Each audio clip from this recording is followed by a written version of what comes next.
হ্যাঁ দেখো, একটা প্রিভিলেজ তো ডেফিনেটলি আছে, মানে আমি জন্মেছি হাওড়াতে, হাওড়া শিবপুরে। শিবপুরে খুব বর্ধিষ্ণু জায়গা।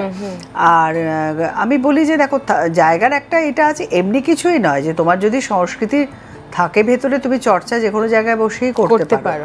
কিন্তু হ্যাঁ, এমন কোনো সিটিতে যদি তুমি থাকো যেখানে কাজের সুযোগ বেশি, যেখানে থাকলে তোমার অনেক বেশি সুবিধা হবে কাজ করতে, সেইটুকু তো ডেফিনেটলি ব্লেস বটেই। সেটা তো আমরা পেয়েছি যে একটা কাজের পরিবেশ পাওয়া, কাছাকাছি সবকিছু থাকাতে সুবিধা হয়েছে। মেট্রো সিটি, হ্যাঁ মেট্রো সিটি, রাইট। আর এই পুরোনো কলকাতা বলতে তো নর্থ ক্যালকাটাটা বেশি করে মিন করে, তাই না?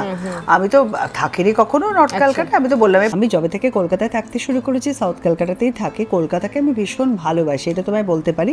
খুব আগের কলকাতা, পরের কলকাতা আমি তো অনেক আগে থেকে আর জানি না।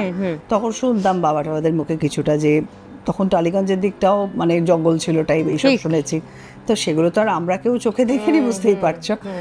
তো আমার কলকাতাকে সবসময় খুব ভালো লাগে, আমি ভীষণ ভালোবাসি, লাভ মাই সিটি। আমি যে কোনো, আমি বিদেশে অনেকবার গেছি অনুষ্ঠান করতে, দেশের মধ্যে বিভিন্ন জায়গায় তো গেছি, বিদেশেও গেছি। লোকে খুব বিদেশ নিয়ে কথা বলে, আমার ভীষণ আমার হাসি পায়। লোকে না একটা ভালো জিনিস দেখলে এটা বুঝি লন্ডনে, এটা বুঝি আমেরিকা, না এটা না আমার শহরের ফুটপাতের, বুঝতে পেরেছেন? আমি এমন করে ক্যারি করছি, আপনার মনে হচ্ছে লন্ডনের, ঠিক আছে? এটার দাম 100 টাকা। তো সেই জন্য আমি এগুলো বলতে খুব মজা পাই, এবং আমি আমার দেশ নিয়ে ভীষণ আপ্লুত। আমি প্রচণ্ড ভালোবাসি আমার শহরকে। মানে আমি কোথাও গেলে না, বিশ্বাস করে এমন হয়েছে একটা সপ্তাহ, যে বিশেষ করে বাইরে গেলে, বিদেশে গেলে, দেশের বাইরে, আমার মনে হয় একটা সপ্তাহ কেটে গেলে আমি ভীষণ মিস করছি, ভীষণ মিস করছি। আমি কবে কলকাতায় ফিরবো, কলকাতার আকাশ আমি কবে দেখবো। সো আমি ভীষণ ভালোবাসি।